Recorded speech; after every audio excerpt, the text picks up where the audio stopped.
On my son's wedding day, my daughter-in-law shaved my head while I was sleeping and left a note humiliating me. Before continuing the story, let us know in the comments which city you're watching from. Don't forget to subscribe to the channel, hit the notification bell so you won't miss more stories, and leave your like on the video. I woke up that morning feeling like something was terribly wrong. My scalp felt cold, exposed in a way I'd never experienced before. As I reached up to touch my hair, the silver waves I'd been growing out for months in preparation for my son's wedding, my fingers met nothing but bare skin. Nothing. I stumbled to the bathroom mirror, and the reflection that stared back at me was a stranger, completely bald, not a single strand left. My head looked like someone had taken clippers to it while I slept, which, I realized with growing horror, is exactly what had happened. On my nightstand, folded neatly beside my reading glasses, was a piece of hotel stationery. The handwriting was unmistakably hers, my future daughter-in-law's precise, careful script that I'd seen on thank you cards and grocery lists. "Dear mother-in-law," it read, "I thought you might want to match the other old, worn-out things at the wedding today. Consider this my gift to you. Now you finally look as worthless as you've always been. Don't even think about wearing a wig or hat. I want everyone to see exactly what you are. Your loving daughter-in-law." I sat on the edge of my bed, holding that note with trembling hands. Today was supposed to be the happiest day of my life, watching my only child, my boy, marry the woman he claimed to love. I'd planned everything so carefully. The pale blue dress hanging in my closet, chosen specifically to complement her color scheme. The pearl earrings my late husband had given me, which I'd planned to gift to her as a family tradition. And the surprise I'd been preparing for months, the wedding gift that would secure their future forever. But as I stared at my reflection, running my palm over my smooth scalp, I felt something shift inside me. This wasn't just about vanity or appearance. This was cruelty, calculated and deliberate. She had crept into my room while I slept, vulnerable and trusting, and violated me in the most intimate way possible. I'd been making excuses for her behavior for 3 years now. The subtle insults disguised as concern, the way she'd slowly turned my son against me, poisoning our once close relationship with whispered complaints about my interference. The holidays where I felt like an unwelcome guest in my own home. But this crossed every line. I picked up my phone and called the front desk of the hotel where the wedding party was staying. "I need a taxi to take me to a beauty supply store," I said, my voice steadier than I felt. "And then to the church. I have a wedding to attend." No, I wouldn't hide. I wouldn't give her the satisfaction of my absence or my shame. If she wanted everyone to see me bald, then that's exactly what they would see. But they'd also see something else, a woman who refused to be broken. As I dressed carefully in my blue dress, fastening my pearl earrings with steady hands, I thought about that envelope in my purse downstairs, the one containing the papers for the most generous wedding gift I could imagine. Maybe it was time to reconsider that particular surprise. As I waited for the taxi, memories flooded back like scenes from an old movie. 33 years ago, I was a different woman entirely. Young, devastated, and suddenly alone with a 2-year-old boy who kept asking for his daddy. My husband had been everything to me. We'd married young, built dreams together, planned a future that stretched out like an endless summer. When the heart attack took him at 35, I thought my world had ended. The funeral was a blur of casseroles and condolences, but what I remember most clearly was the moment everyone left and I was alone with my son, staring at a stack of medical bills and a mortgage I had no idea how to pay. I had exactly $347 in our checking account and a business degree I'd never used, but I had something else. A fierce, protective love for that little boy who looked so much like his father. He would not grow up poor. He would not want for anything. I would make sure of it, no matter what it cost me. I started small, cleaning offices at night after my son went to sleep, leaving him with my elderly neighbor who refused payment but accepted my homemade meals in return. During the day, I took business courses at the community college, pushing a stroller to classes when I couldn't find childcare.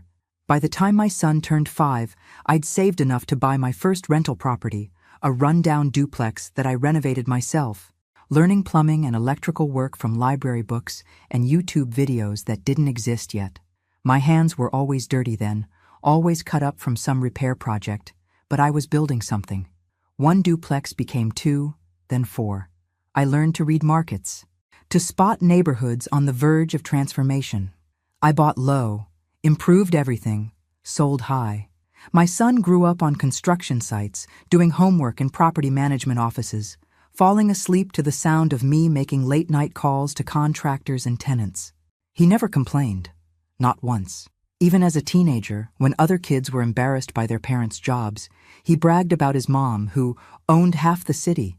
He'd bring friends around to see the latest renovation project, proud as if I'd built skyscrapers instead of fixing bathroom tiles. "Mom," he'd say, hugging me tight after a particularly long day, "you're like a superhero, but instead of saving people from bad guys, you save them from bad landlords." Those were the golden years. Just the two of us against the world, partners in every sense. I taught him about business, about treating people fairly, about working hard for what you wanted. He helped me see properties through young eyes, suggesting improvements I never would have considered. By his 18th birthday, my little real estate empire was worth $15 million. By his college graduation, $35 million. Today, at 65, I'm worth more than I ever dreamed possible. All built from that first duplex and the desperate love of a widowed mother who refused to let her child suffer. I did it for him. Every sleepless night, every risk, every sacrifice. I wanted to hand him a future without struggle, without the fear that had driven me for decades. The taxi honked outside, pulling me back to the present moment. I looked at myself one last time in the hotel mirror, bald, dignified, and suddenly seeing clearly for the first time in years. All those sacrifices, all that success, and this is how my son's future wife chooses to treat me. As if I were nothing more than an obstacle to be humiliated and discarded. Maybe it was time she learned exactly who she was dealing with. She entered our lives like a perfectly polished weapon, disguised as a gift. I met her 3 years ago at my son's company Christmas party. Beautiful, charming, with a smile that never quite reached her eyes. She was 28 to his 31, an account executive at a marketing firm with an impressive resume and an even more impressive ability to say exactly what people wanted to hear. "Mrs. Johnson," she said that first night, taking my hands in hers with practiced warmth, "I've heard so much about you. Your son absolutely worships you. It's actually quite adorable how he talks about his amazing mother." I should have paid attention to that word. Adorable. As if my relationship with my adult son was something quaint and childish, rather than the bond forged through decades of mutual respect and shared struggles. The early signs were subtle. She'd suggest restaurants she knew I couldn't afford on dates when my son invited me along, then act surprised when I declined. "Oh, I forgot not everyone is comfortable with fine dining," she'd say with a little laugh that felt like a blade between the ribs. She had a gift for making her cruelty sound like concern. "I worry that your mother might be a little too involved in your life," I overheard her telling my son one evening. "It's sweet, but don't you think it's time to establish some boundaries? For her sake, really, she needs to develop her own interests, my own interests." As if building a business empire while raising a child alone hadn't required enough interests to last several lifetimes. But the worst part was watching my son change. The weekly dinners we'd shared for years became monthly, then sporadic. The long phone calls where he'd tell me about his day, ask for advice, share his dreams. Those disappeared entirely. When I'd call him, she was always there in the background, and his responses became clipped, distracted. "Mom, you need to understand that I'm building a life with her now," he said, during one particularly painful conversation. "You can't expect to be the most important woman in my life anymore." I wanted to scream that I'd never asked to be the most important woman in his life. I'd only wanted to remain important at all. But she'd convinced him that loving his mother was somehow a betrayal of loving her, as if the heart were a zero-sum game where someone had to lose. She moved into his apartment 6 months after they met, and suddenly I needed an invitation to visit my own son. She'd rearrange the furniture I'd helped him pick out, replace photos of us with pictures of her friends, suggest that maybe I was calling too much when I tried to maintain our old closeness. The engagement came 18 months later. They didn't tell me. I found out when she posted it on social media with the caption, "Finally found my forever person. Can't wait to start our new life together." No mention of family, no acknowledgement that this new life would include anyone but the two of them. When my son finally called to share the news officially, his voice carried a strange mixture of excitement and guilt. "We wanted to tell you first, Mom, but things have been so crazy with the proposal and everything." Everything, I discovered, meant a weekend trip to Paris, where he'd proposed at the top of the Eiffel Tower, funded, I later learned, by a loan against the trust fund I'd established for his future. She'd convinced him they deserved a fairy tale engagement, and that I would understand why they needed to borrow against his inheritance for something so special. Planning the wedding became an exercise in exclusion disguised as inclusion. Every suggestion I made was politely dismissed. Every tradition I hoped to maintain was outdated or not really our style. When I offered to pay for elements of the ceremony, she insisted they wanted to do this on their own, except for the parts my son's trust fund would cover. "I just think it's important that this day reflects who we are as a couple," she explained with that practiced smile. "Not who his family wants us to be. His family." As if I were some distant relative instead of the woman who'd built everything he had, who'd sacrificed everything for his success, who loved him more than her own life. But today, sitting in this taxi on the way to my son's wedding, bald and betrayed, I finally understood what I'd been too naive to see before. She'd never intended to welcome me into their family. She'd been systematically removing me from my son's life, piece by piece, relationship by relationship. This morning's cruelty wasn't an impulsive act of wedding day stress. It was the final step in a 3-year campaign to erase me completely.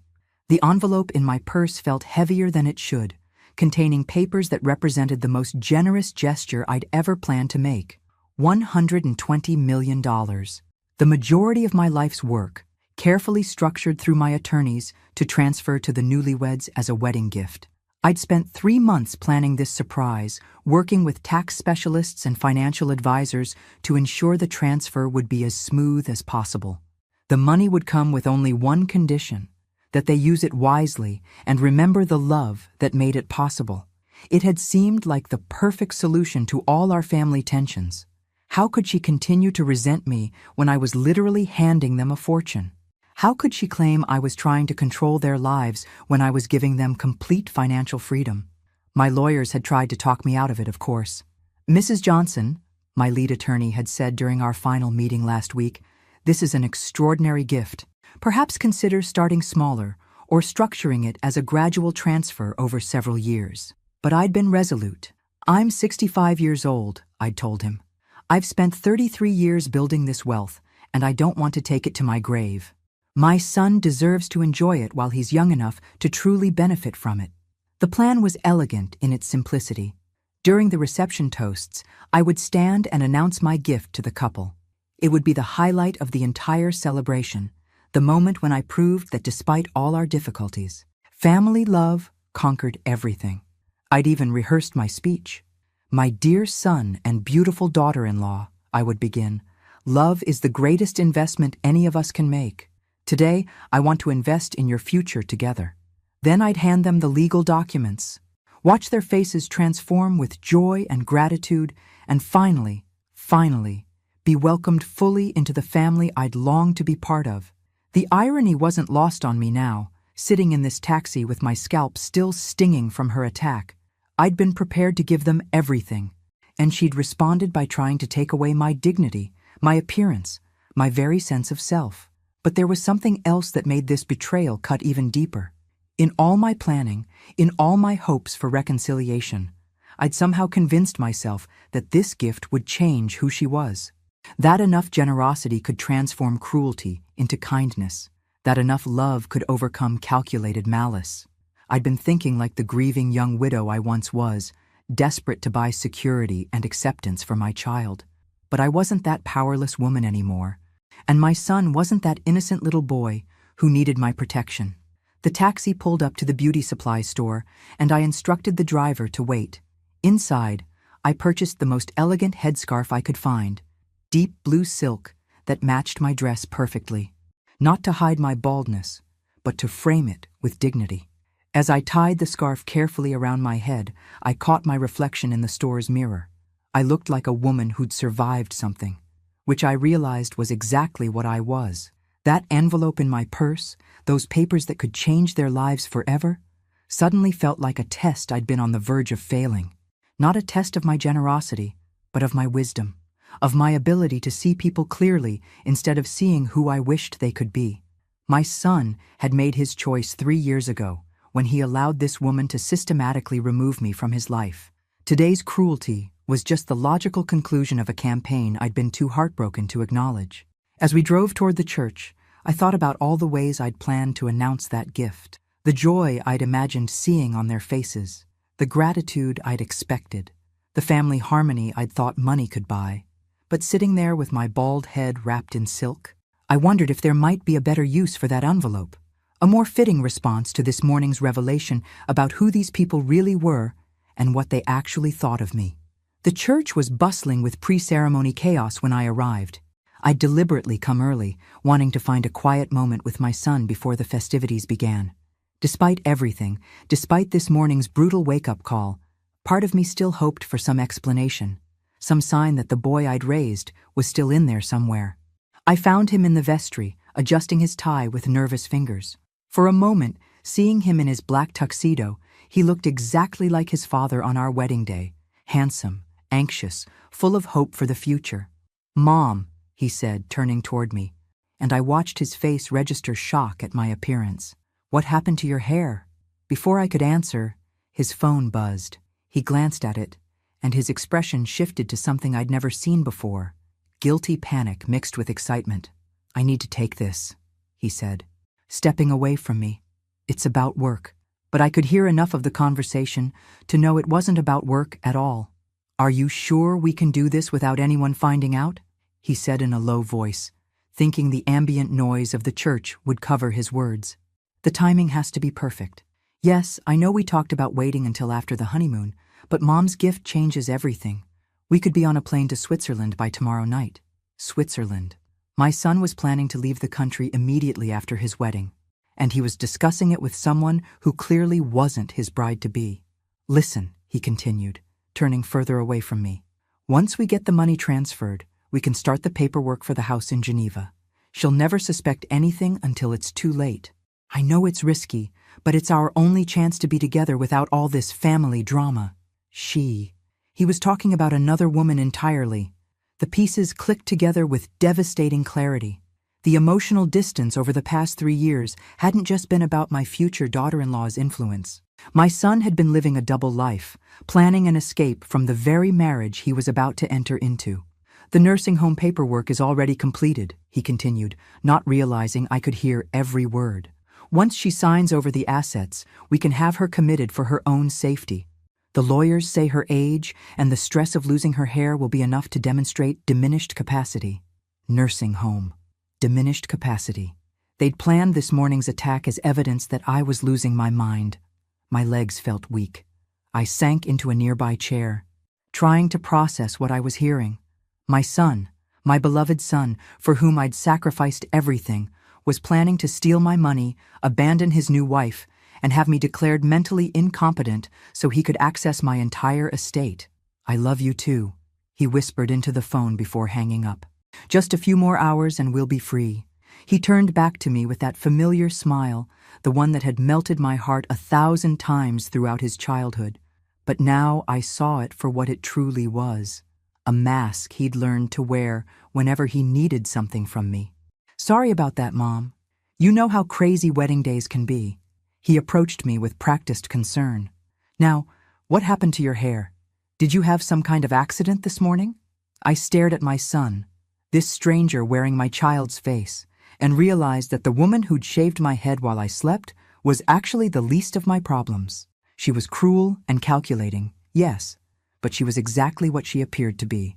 My son, on the other hand, had spent years perfecting a deception that made her petty malice look amateur by comparison.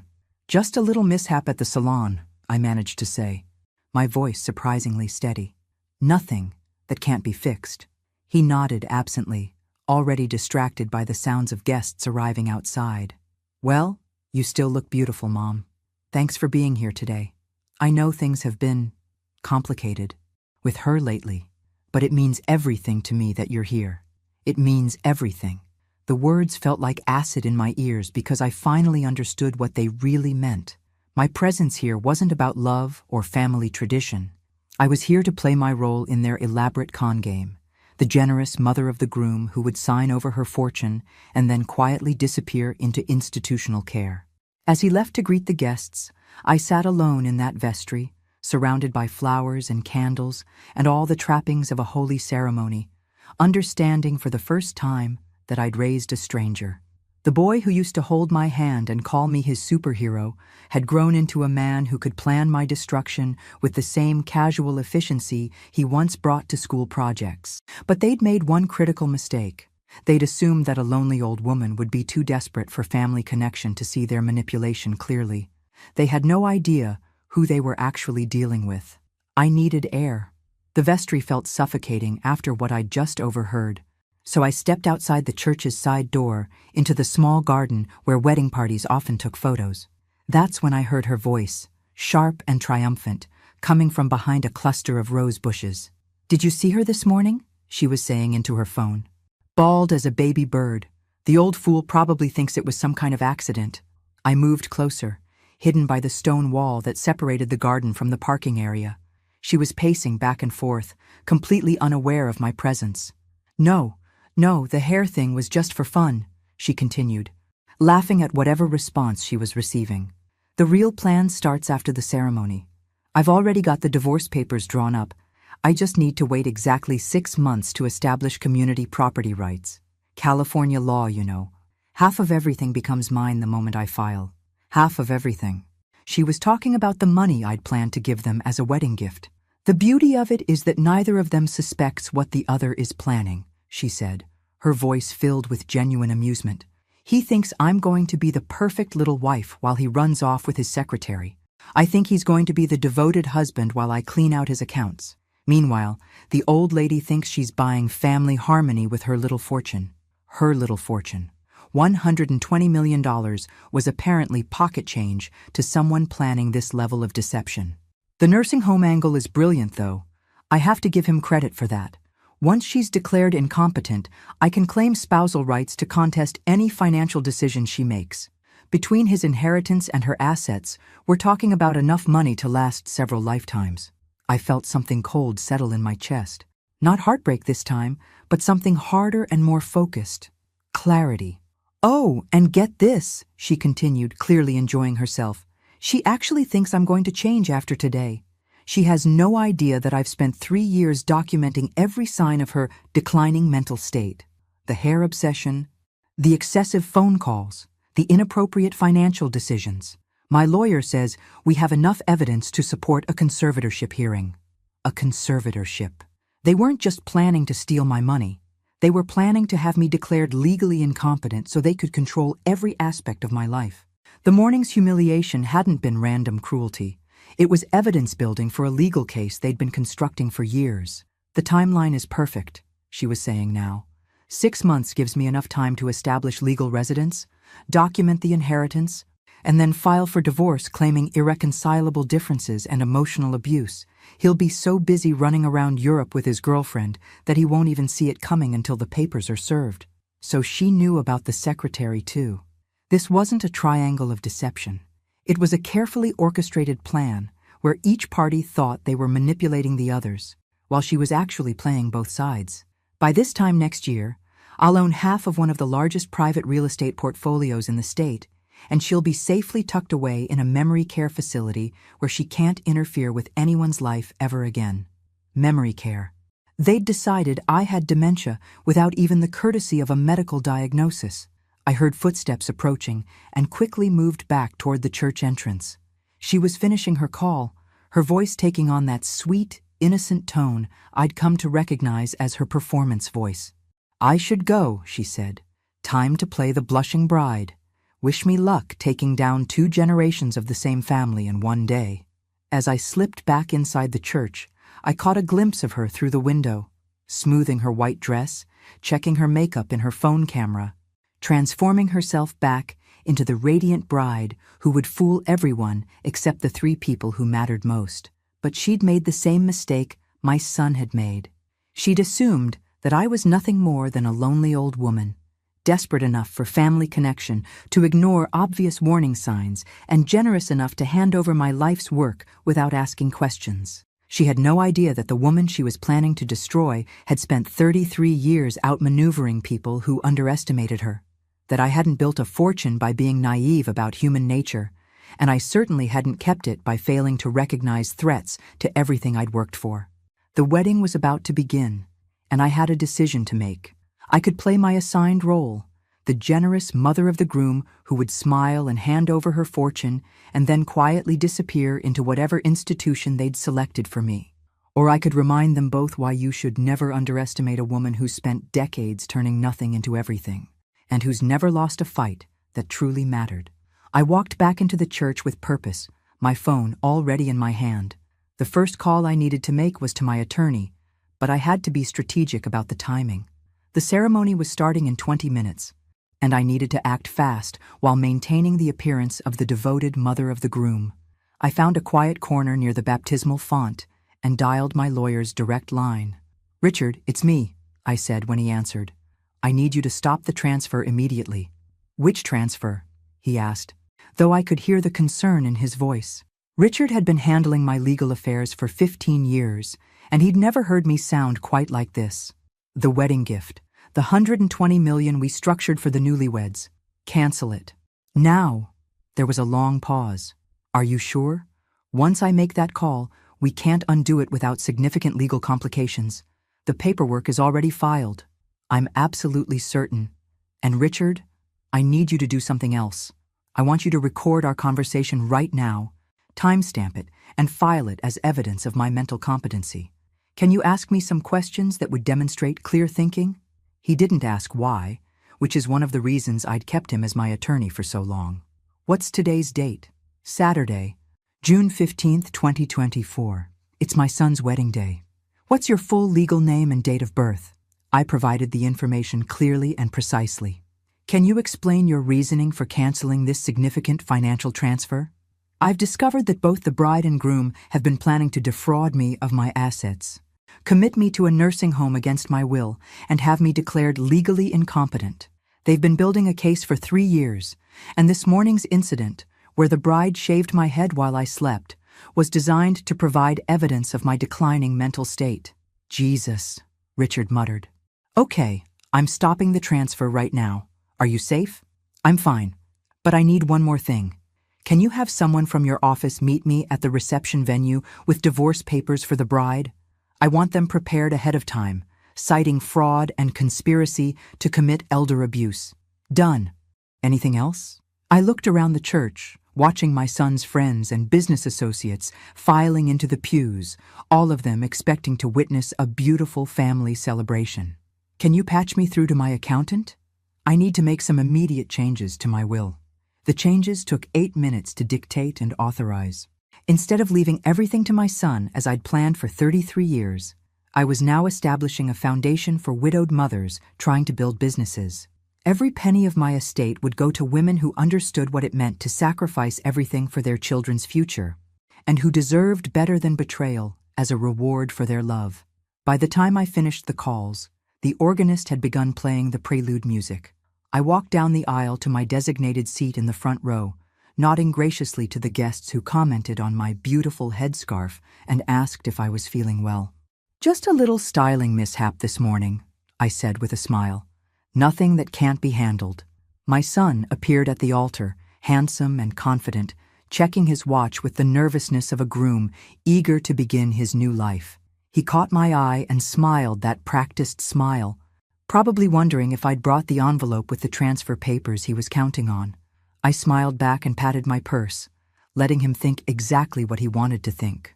The bride appeared at the back of the church a few minutes later, radiant in white silk, carrying a bouquet of white roses that probably cost more than most people's monthly salary. She looked like every groom's dream, beautiful, elegant, the picture of innocence and joy.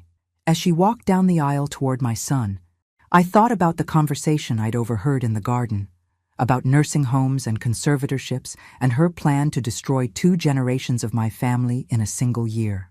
The minister began the ceremony with the traditional opening. Dearly beloved, we are gathered here today to witness the union of these 2 souls in holy matrimony. Holy matrimony. I almost laughed at the irony, but I kept my face composed, the picture of maternal pride, while I mentally prepared for the moment when I would stand to give my toast at the reception. Because that's when this farce would finally end, and they would discover that their biggest mistake hadn't been underestimating my generosity. It had been underestimating my intelligence. The reception was held at the Riverside Country Club, where I'd hosted my own wedding reception 38 years earlier. The irony wasn't lost on me as I watched my son and his new wife dance their first dance to At Last, the same song his father and I had chosen for our special moment. But unlike my wedding day, filled with genuine joy and hope for the future, this celebration felt like a theatrical performance where everyone was playing a role. The bride smiled and laughed at all the right moments, accepting congratulations from guests who had no idea they were witnessing an elaborate con game. My son played the devoted husband perfectly, spinning her on the dance floor while probably calculating how many hours until he could board a plane to Geneva with his secretary. I sat at the head table, picking at my dinner and making polite conversation with relatives and family friends, all while watching the clock. The toasts were scheduled to begin at 8:30 after the main course. I'd specifically requested to speak last, claiming I wanted to end the evening on the most meaningful note possible. At 8:25, I excused myself to the ladies' room, where I found Richard's associate waiting with a manila envelope as promised. "Everything you requested is here," she said quietly, handing me the papers. Divorce papers citing fraud and conspiracy, plus documentation of the canceled financial transfer. "Your attorney wanted me to tell you that he's never seen anything quite like this situation." "That makes 2 of us," I replied, checking to make sure all the paperwork was in order. When I returned to the reception, the best man was finishing his toast, something generic about love conquering all and wishing the happy couple a lifetime of joy. The guests applauded politely, and then the maid of honor stood to offer her equally predictable speech about how perfect they were together. Finally, the DJ announced, "And now, we'd like to invite the mother of the groom to share a few words." I stood slowly, feeling the weight of every eye in the room. 150 guests, including my son's business colleagues, childhood friends, and extended family members who'd traveled from across the country to celebrate this union. "Thank you all for being here tonight," I began, my voice carrying clearly across the silent room. 33 years ago, I became a widow with a 2-year-old son and $300 to my name. Everything I built after that day was for him, for the man sitting at this table who I raised to value honesty, integrity, and family loyalty above all else. My son smiled nervously and reached for his water glass. His new wife maintained her radiant expression, though I noticed her grip tighten slightly on her champagne flute. "I've learned some fascinating things today about the people my son has chosen to surround himself with," I continued, pulling the manila envelope from my purse. "For instance, I learned that my beautiful daughter-in-law has such strong opinions about my appearance that she felt compelled to shave my head while I slept this morning, leaving me a note calling me worthless and demanding I display my humiliation for all of you to see." A collective gasp went through the room. Several guests turned to stare at the bride, whose smile finally began to crack. "I also learned," I said, my voice growing stronger, "that my son has been having an affair with his secretary for 8 months, and they've been planning to take the wedding gift I prepared for this couple and flee to Switzerland immediately after tonight's celebration." My son's face went white. He started to stand, but I held up my hand. "Please, let me finish. I also discovered that my daughter-in-law has already consulted a divorce attorney and plans to file papers in exactly 6 months to claim half of any assets transferred to this marriage. Meanwhile, both of them have been working together to have me declared mentally incompetent so they can commit me to a nursing home and gain control of my entire estate." The room was completely silent now, except for the sound of chair legs scraping as guests turned to get better views of the head table. Several people had their phones out, recording what was clearly going to be the most memorable wedding reception speech in family history. So here's what's going to happen, I said, opening the envelope and removing the papers inside. First, the $120 million wedding gift I prepared for you has been canceled. The transfer was stopped at 4:15 this afternoon and will never be reinstated. My son lurched to his feet. Mom, what are you? Second, I continued, ignoring his interruption. My will has been changed. Instead of inheriting my estate, my son will receive exactly $1, along with a letter explaining that this amount reflects the value he's placed on our relationship. The remainder of my fortune will establish a foundation supporting widowed mothers who are building businesses to support their children. The bride was no longer even pretending to smile. Her face had gone from flushed to pale, and she was gripping the table edge with both hands. And finally, I said, walking around the table to stand directly in front of her, these are divorce papers.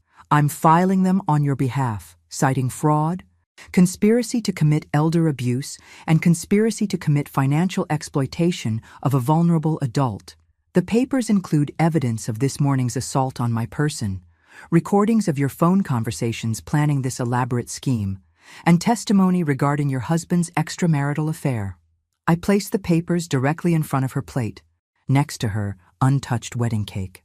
The silence stretched for what felt like an eternity before my son found his voice.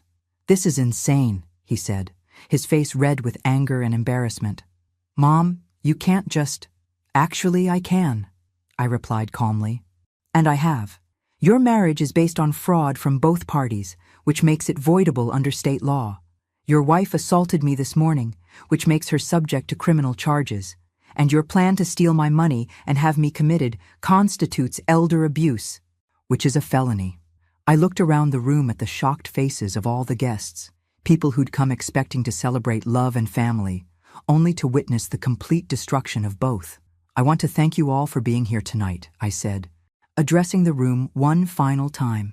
You've been witnesses to something important, the moment when an old woman who's been underestimated her entire life finally decided to stop pretending she didn't see what was happening to her. I picked up my purse and headed for the exit, leaving behind a room full of stunned guests and two people whose carefully planned future had just disintegrated in front of everyone they knew. I walked out of that country club into the warm evening air, leaving behind the chaos I'd just unleashed. Through the windows, I could see guests clustered in animated groups, phones out, undoubtedly sharing the drama they'd just witnessed with friends and family who hadn't been fortunate enough to attend what would surely become legendary as the most spectacular wedding disaster in local history. My phone started ringing before I'd even reached my car.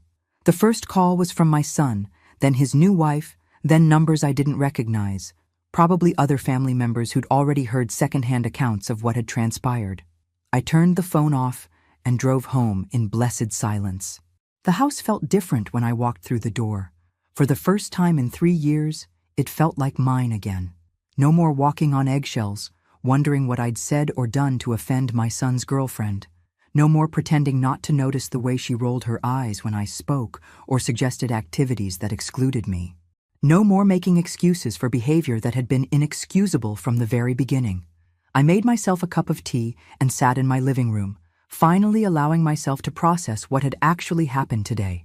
This morning I'd awakened as a woman, planning to give away most of her fortune to secure her place in her son's life. Tonight, I was sitting alone in my house, having effectively severed that relationship forever. But strangely, I didn't feel the devastating grief I'd expected. Instead, I felt something I hadn't experienced in years: peace. The doorbell rang around 10 o'clock. I looked through the peephole and saw my son standing on the front porch, still wearing his tuxedo, his hair disheveled, and his face streaked with what might have been tears. I opened the door but didn't invite him in. "How could you do this to me?" he said immediately, his voice breaking. "How could you destroy my wedding, humiliate me in front of everyone I know, and take away everything you promised me?" "I didn't promise you anything," I replied calmly. "I was planning to give you a gift, which I discovered you intended to steal while having me declared incompetent. There's a significant difference." "You don't understand," he said, stepping closer. "I wasn't really going to go through with it. The Switzerland thing, the nursing home, it was just talk. I was confused, scared about getting married. I would never actually hurt you." I studied my son's face. looking for any trace of the boy I'd raised, the child who used to crawl into my bed during thunderstorms and tell me I was the bravest person in the world. But all I saw was a 31-year-old man who'd been caught in an elaborate deception and was now trying to manipulate his way out of the consequences. "You spent 8 months planning an escape route with another woman," I said. "You allowed your fiancé to systematically remove me from your life over 3 years. You discussed having me committed to a memory care facility and taking control of my assets. Which part of that was just talk?" "She poisoned me against you," he said desperately. "She made me think you were trying to control my life, that you'd never let me be happy with anyone else. I see now that she was manipulating both of us." It was almost funny how quickly he'd pivoted to making himself the victim of his wife's manipulation, as if he'd been some innocent bystander in a scheme he'd actively participated in planning. "Where is your wife now?" I asked. He looked uncomfortable. "She left. After the reception fell apart, she just disappeared, took her things from the hotel and left town. I don't even know where she went." So his partner in crime had abandoned ship the moment their plan collapsed, leaving him to face the consequences alone. I wasn't surprised. People who could plan this level of deception rarely showed loyalty when things went wrong. "I need that money, Mom," he said, his voice taking on a pleading tone I hadn't heard since he was a teenager asking for car privileges. "I quit my job last month because I thought I'd have the inheritance. I've got debts, obligations. Without that gift, I'm going to lose everything." There it was. Not an apology for the betrayal, not remorse for the pain he'd caused, but a demand that I rescue him from the consequences of his own choices.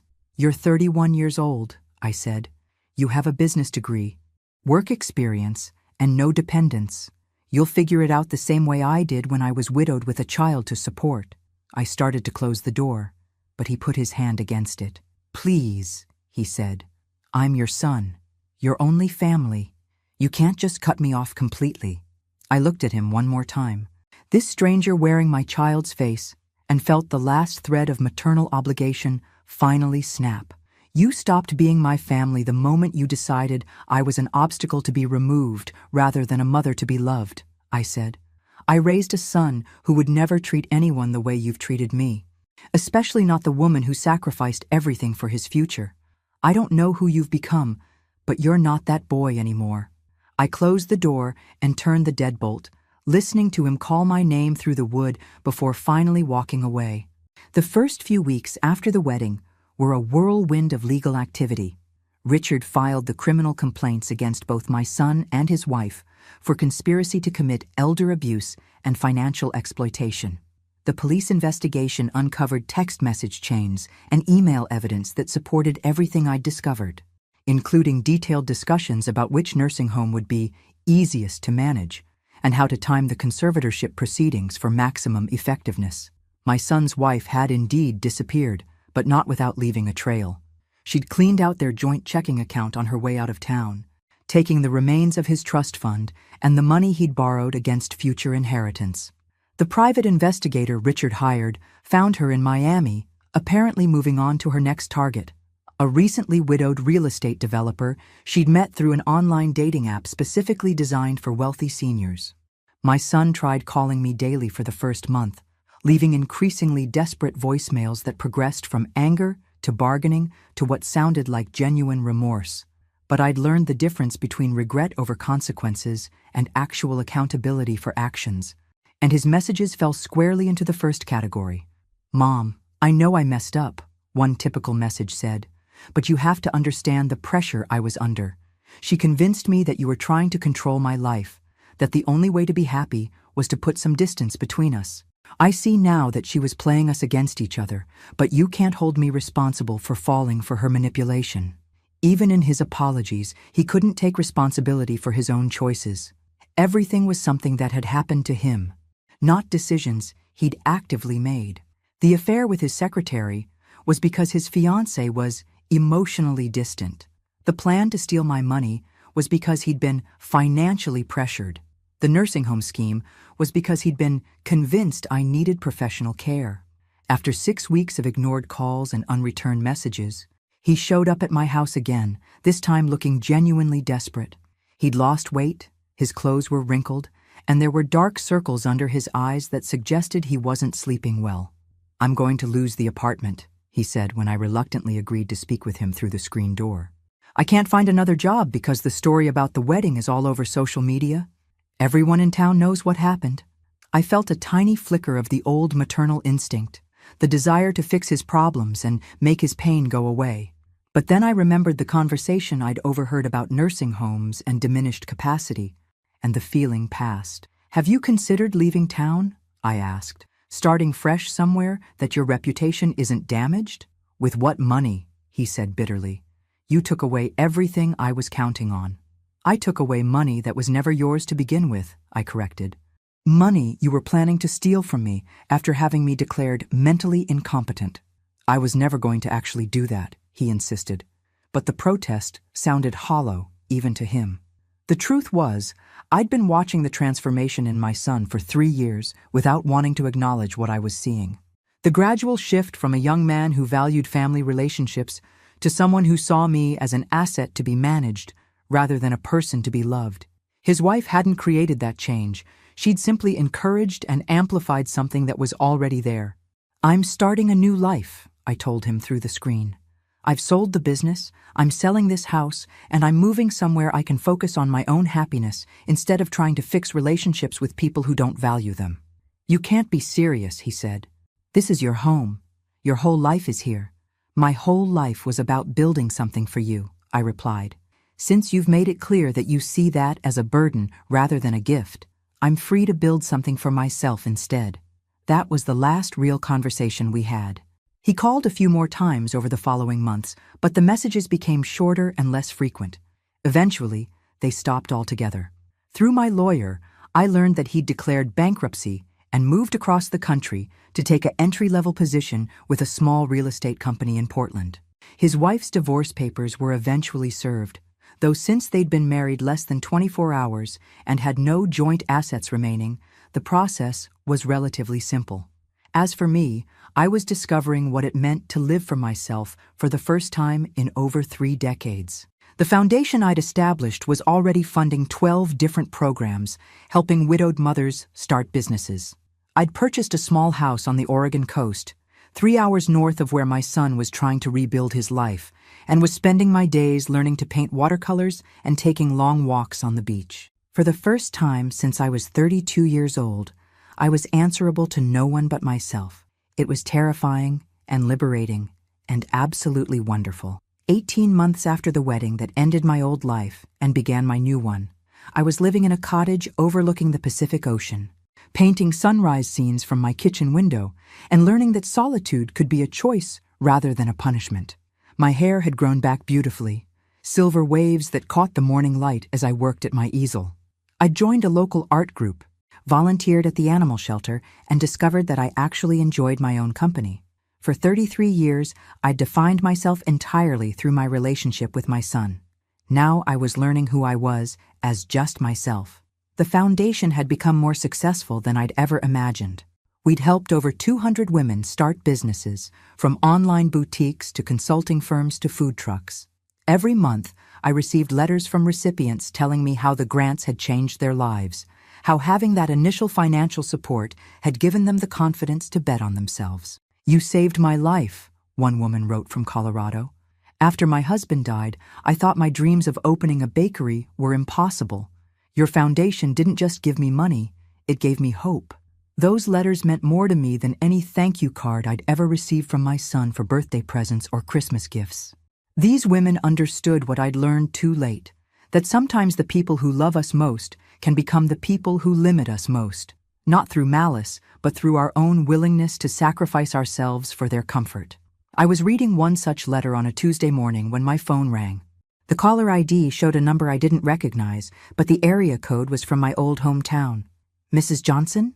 The voice was female, young, nervous. "This is calling about your son. I work with him." The secretary, the woman for whom he'd been planning to abandon his marriage and flee to Switzerland. "I'm sorry to bother you," she continued, "but I wasn't sure who else to call.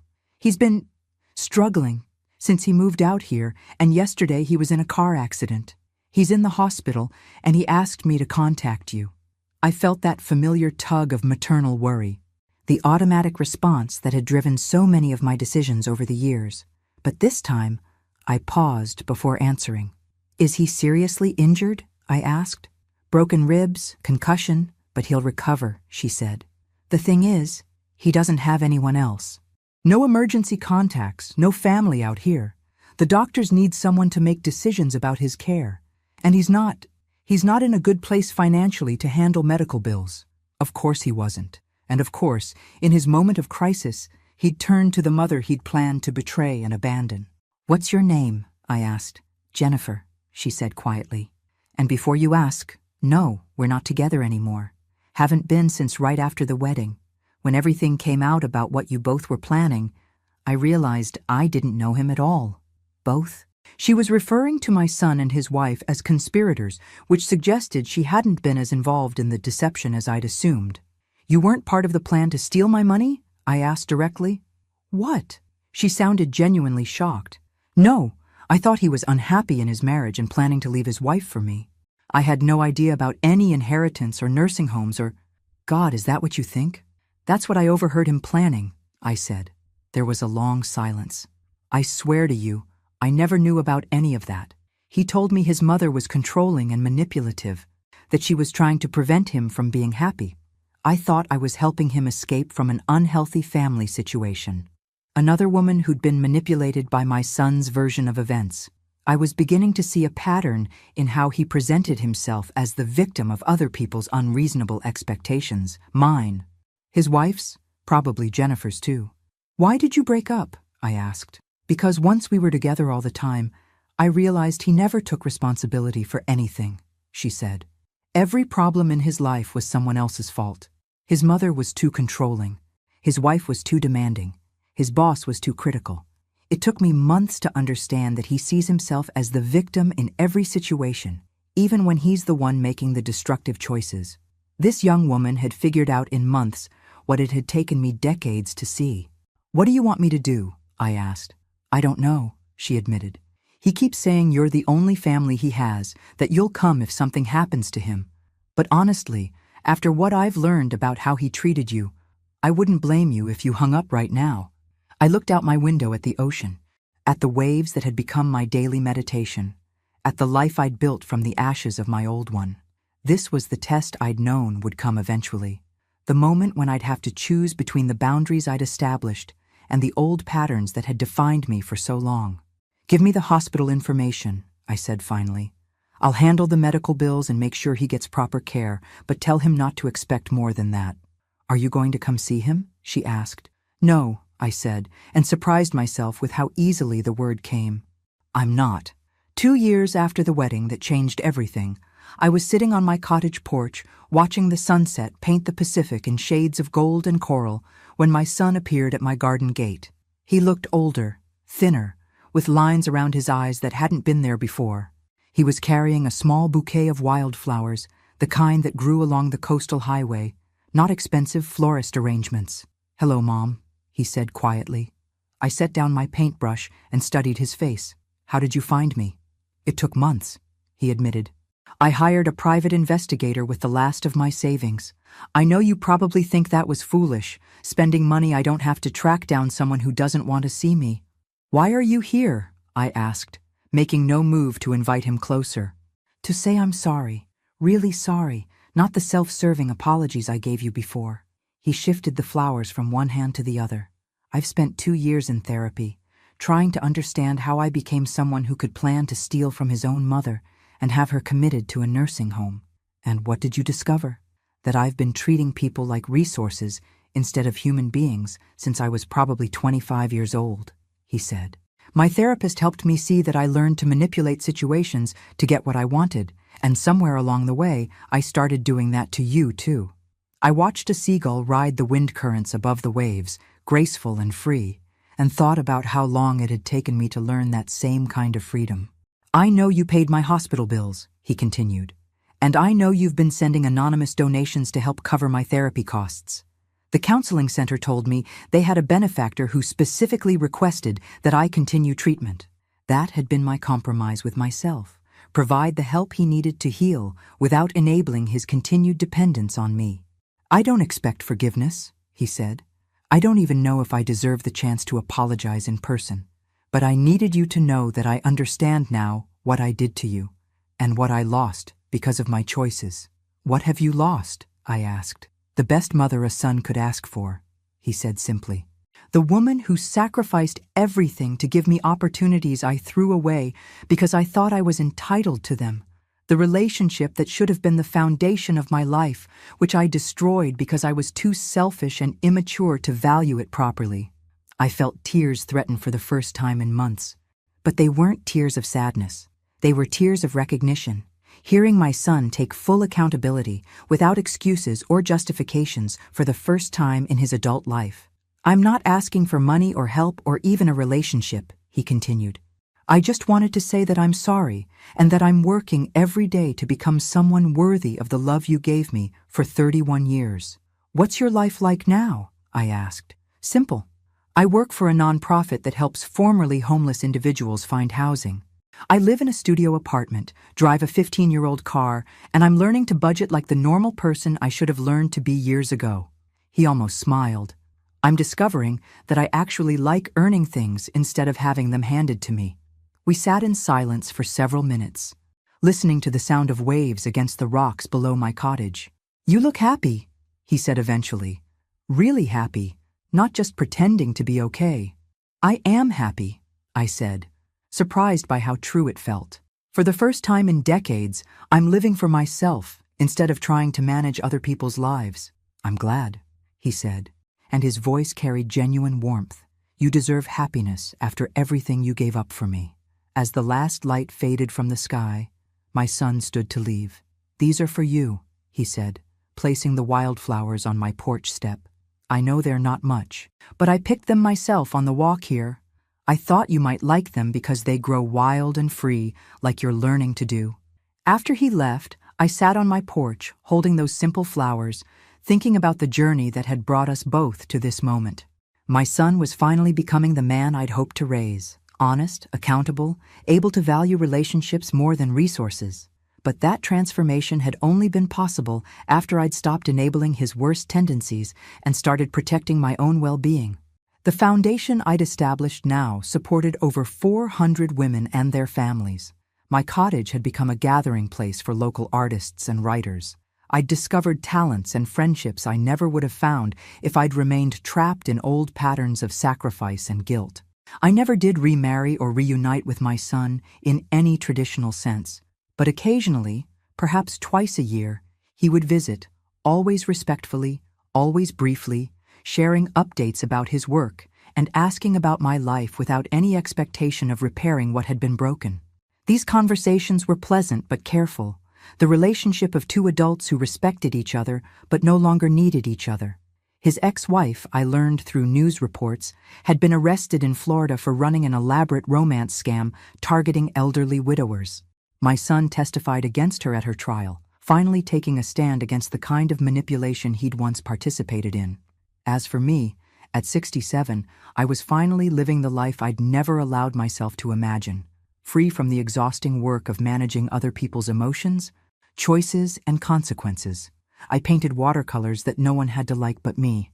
I traveled to places that interested me without considering anyone else's preferences. I donated my money to causes that mattered to me without worrying about whether my generosity was being taken for granted. I'd learned that love without boundaries isn't love at all.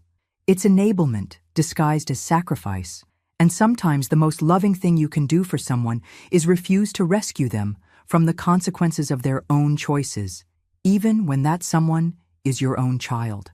My story isn't a fairy tale about reconciliation and forgiveness. It's something better. It's a story about a woman who spent 33 years defining herself through other people's needs and finally discovered that her own life was worth living for its own sake. And every morning when I wake up in my cottage by the sea, surrounded by the life I built from the ashes of betrayal, I'm reminded that it's never too late to start choosing yourself.